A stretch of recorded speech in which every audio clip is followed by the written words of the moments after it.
welcome back to Nomad Life Success. Quick hook to start. Last month, a listener told us a local vendor permit was delayed because they uploaded a phone screenshot named IMG9073 unedited.png that included a bank app balance. The clerk flagged it, asked for a clean PDF with redactions, and everything stalled for 3 weeks. That near miss cost the vendor a weekend event and a lot of stress. Let's get real about this. Small packaging mistakes treat big delays.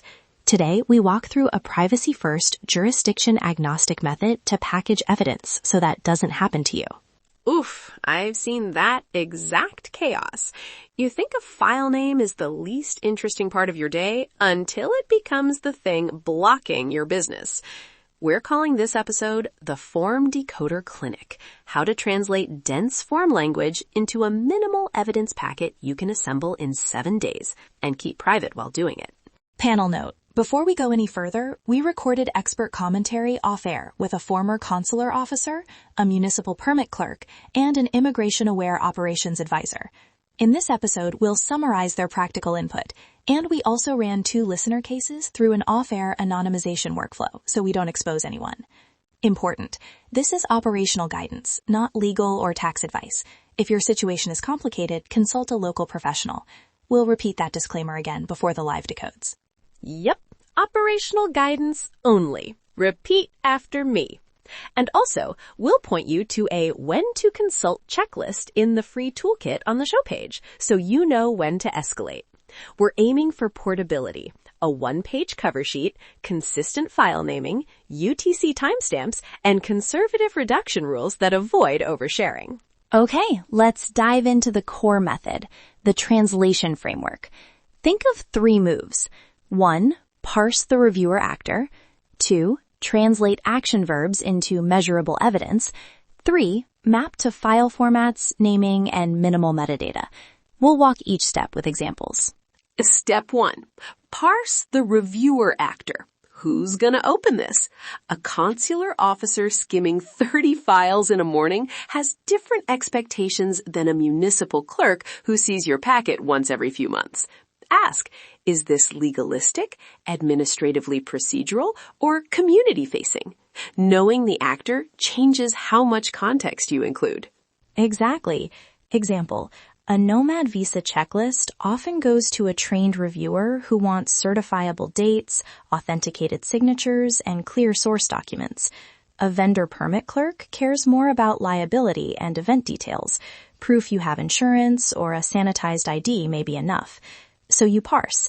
Reviewer equals consular or clerk. Then you move to step 2. Step 2. Translate action verbs into measurable evidence. If the form says proof of funds, translate that. What counts as proof? A bank statement showing 3 months or a notarized sponsorship letter? Make the verbs measurable. Show 3 months of income becomes 3 monthly statements or a payroll slip, redacted to hide account numbers except last 4 digits. And add a small verification note, like source bank export CSV filtered, UTC 2026-02-15-12Z, so the reviewer can see provenance without opening noisy metadata. That leads to step 3, file format, naming, and minimal metadata. Rule of thumb, use flattened PDFs for final packets, keep originals in a private folder, and use standardized names. Example naming, 01 coversheet.pdf, 02 ID redacted last 4.pdf, 03 bank statement 2025.12 UTC 2026.02.15.pdf. Order matters. Reviewers like predictable sequencing. Don't be creative with file names unless the office told you specifically to use their template. Let's pause and set some privacy-first packaging rules before we move on to cross-jurisdictional standardization. These came straight from conversations with our former consular officer and the permit clerk, plus operational vetting. Rule 1. Redaction best practices. Redact to the minimal required data fields. Hide full account numbers, national ID digits beyond the last 4 unless explicitly requested, and blur extraneous photos. But never over-redact to the point that the document becomes unverifiable. Rule 2. Secure sharing versus printed packets. If the office accepts PDFs via email, use encrypted attachments or a secure portal link, and include a one-line statement on the cover sheet about the encryption. If printing, create a flattened PDF that removes metadata and print directly from that file.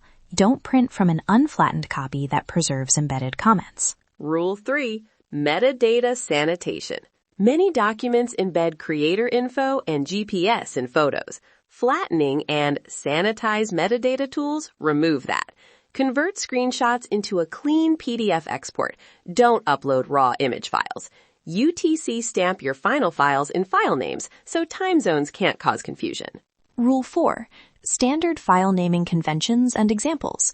Use numeric prefixes to preserve order, short descriptive tags, and a UTC timestamp when appropriate.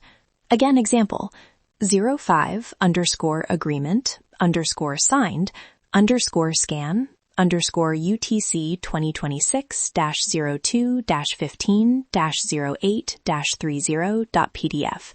Keep names ASCII friendly. Avoid special characters that break older office systems. Now, cross-jurisdiction standardization.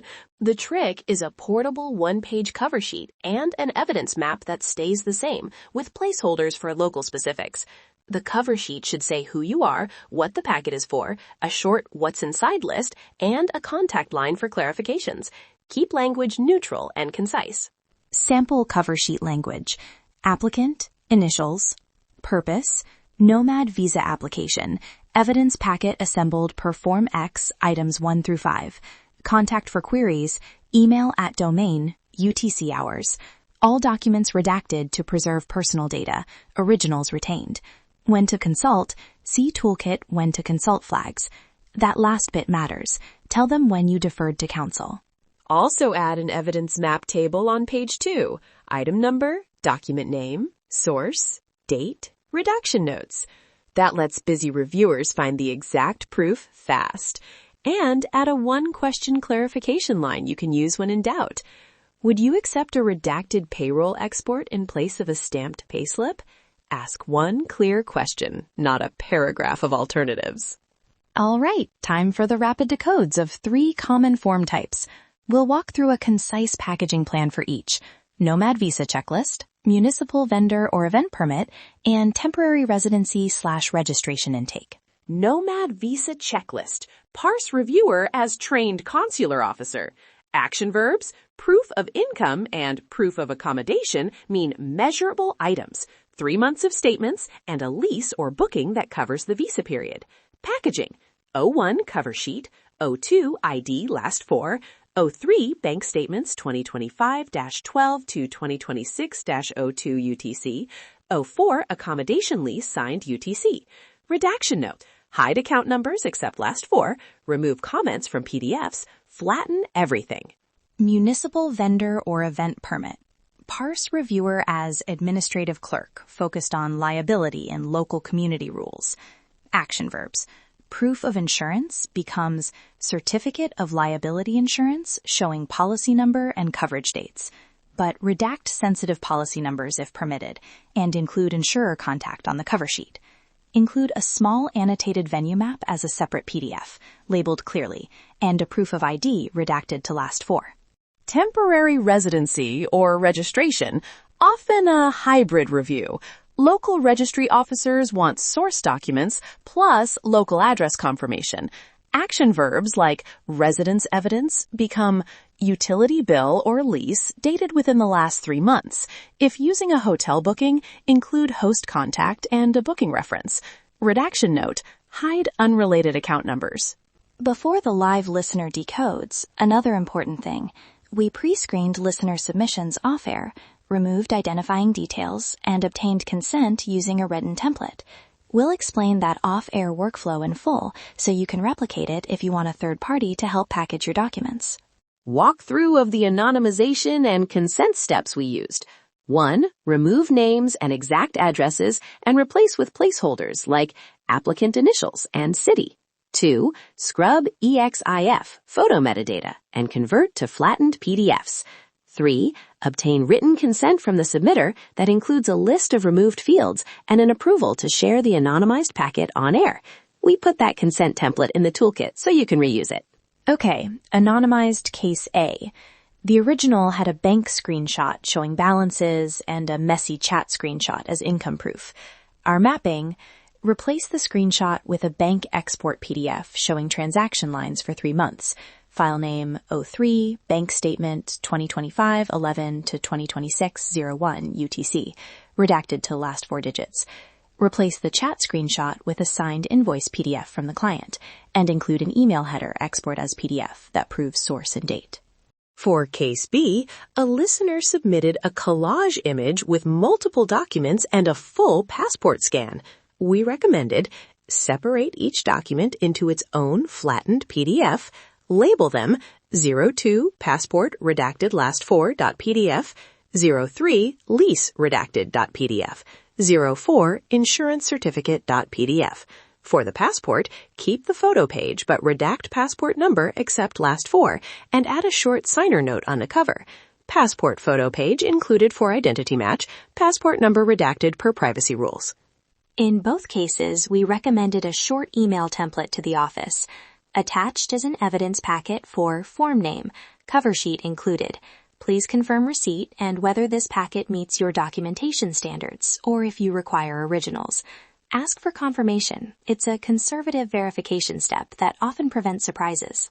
All right, 7-day assembly sprint. Day 1, gather originals and make a checklist. Day 2, export machine-readable copies from banks and employers. Avoid screenshots. Day 3, sanitize photos and metadata. Convert to PDFs. Day 4, redact sensitive fields. Create redaction log. Day 5, assemble packet pages in numeric order. Add cover sheet and evidence map. Day 6, test open the packet on a different device and flatten. Day 7, send the packet with a short confirmation email and ask for receipt. Conservative stop rules. If the office requests originals, stop and confirm the preferred submission method rather than guessing. 3 quick takeaways. 1, parse the reviewer and translate verbs into measurable evidence. 2, make privacy-first choices. Redact sensibly, flatten PDFs, UTC stamp file names. 3, always include a 1-page cover sheet and evidence map, and ask one clear clarification question when in doubt. Trust the process. You've got this.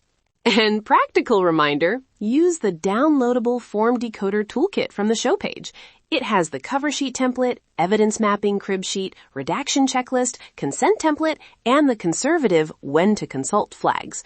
Run the 1-page test with your target office before you file. Confirm acceptance, and you reduce the chance of delays. We close with that signature cue. Your freedom is closer than it feels. Let's keep building it. Visit nomadlifesuccess.com to download the free Form Decoder Toolkit and test your 1-page packet with your target office. If this episode saved you time or stress, share it with a friend who files forms and tell us about your near miss so we can troubleshoot together on future episodes. Grab the free guide at nomadlifesuccess.com and take action today.